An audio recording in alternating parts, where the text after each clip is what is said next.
Mr. Goss, I'm the K-12 principal at Creede School District.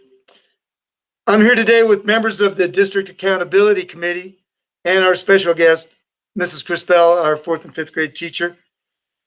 If you don't know what the District Accountability Committee is, this is a committee that is by the Board of Education to perform various tasks on behalf of the board and report back. For example, later you will be getting a parent survey, and you might have gotten a parent survey over the last couple of years.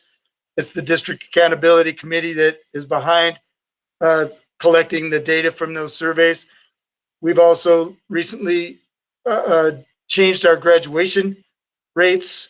We're responsible for the Unified Improvement Plan for improving our performance as a school in general. But today, our task is to research alternative grading systems for elementary grades. This is something that the school board is interested in and wants us to look into. So as you're seeing what state report cards are and why they might be a good fit for the Creede School District. So at this point, I'd like to introduce Caitlin Van Aken. She's the chair of the DAC, and she will sort of MC our roundtable discussion today. Take it away.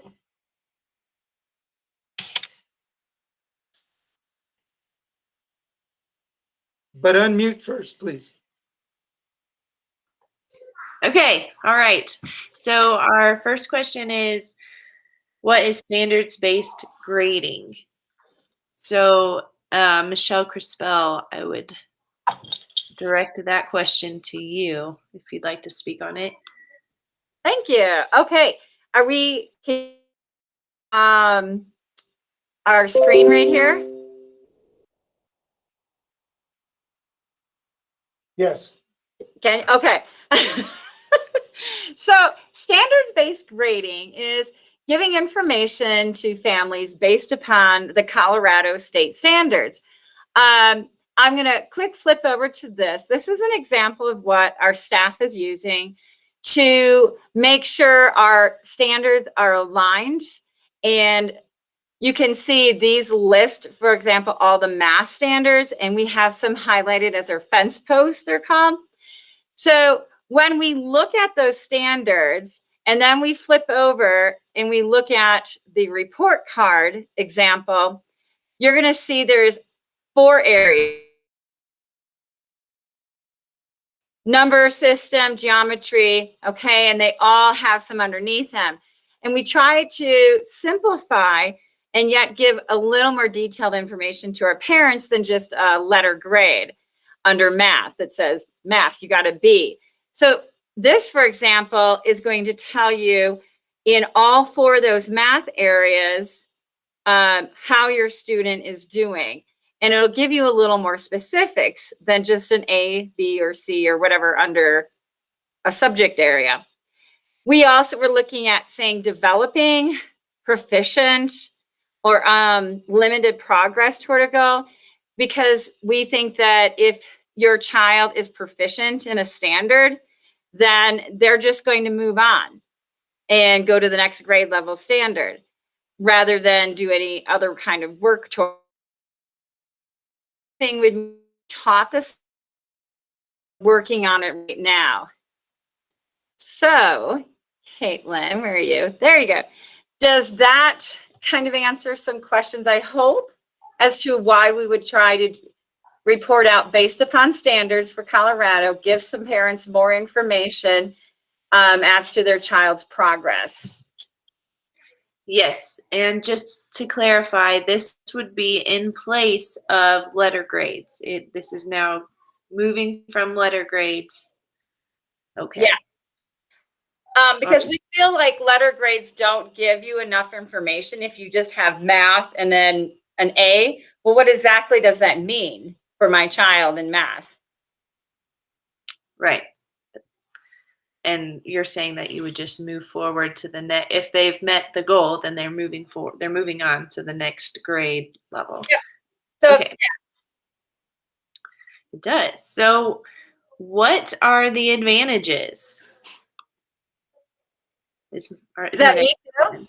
Or Yes, is that as a parent? I believe that would be you as well. So the advantages of doing standards-based report card, like we showed right here, it's going to, one, like I said, give more information to a parent. So if a parent sees that their child has not met proficient at a certain standard, then we can make a plan as to how their child can get to proficient and move on to the next one. So it gives them more specific information. And it also helps the student because the student can sit down and have a plan with between the parents, the teacher, and them. And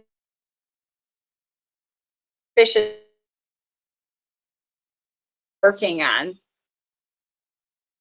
The big plus, especially in elementary where you don't need a GPA that's gained through a letter grade. And it doesn't matter then, for example, if Jimmy has worked on a standard and he's tried 10 times to get proficiency at that standard, all that shows then is that he's proficient at it. We don't average, for example, how many times it took him to get there. And to me, that's a big bonus. Right. Oh, I agree. Are there any disadvantages that you have seen? So I could have two people answer this. I could have teacher and Brisa, Miss Ferguson. She has children that's gone through this standard-based grading as well. So maybe she can have some feedback too. So maybe Brisa, if you'd like to start.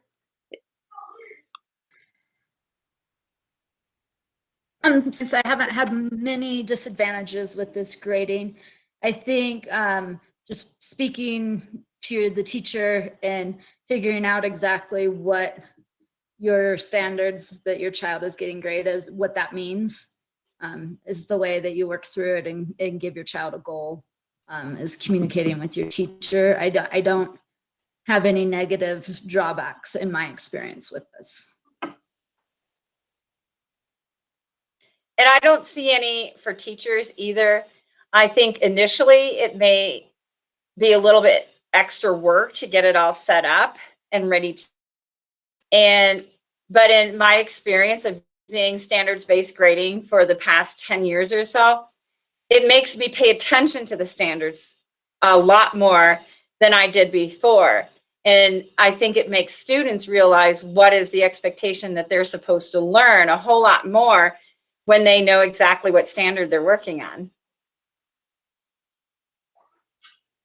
Okay.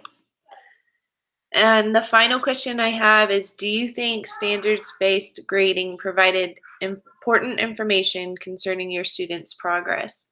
I know I feel like we're kind of repeating the same thing and you both already answered this, but if there's anything else you want to add, feel free, either one. It's been helpful with my oldest son, just because he gets very nervous about school. It's really important to him. So when I ask him about school or what's his grading like, what is he having a hard time with, he completely shuts down. He doesn't have any words at all. So I think with the standard bases, it gives you a more clear path of what you need to work on in each little area. Since elementary school is just with one teacher for the most part, it gives you guidance on what you need to pay attention to during homework. That sounds good. Anybody else have anything to add? I have nothing else to add, though I am happy to answer any questions if anyone has any.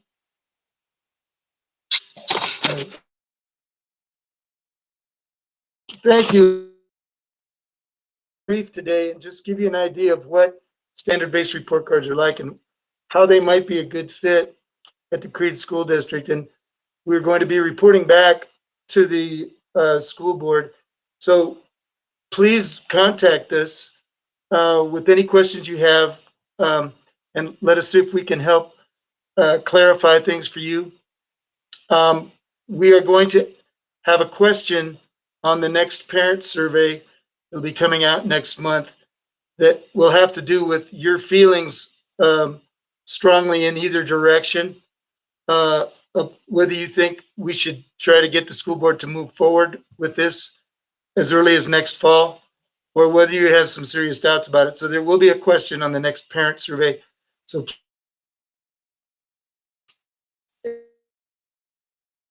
much for joining us today. This will be going out to parents of kindergarten through 5th grade students, and talk amongst yourselves, get back to us, let us know what you think, and be looking for that survey. And with that, we'll say, have a great day. It's a great day to be a minor.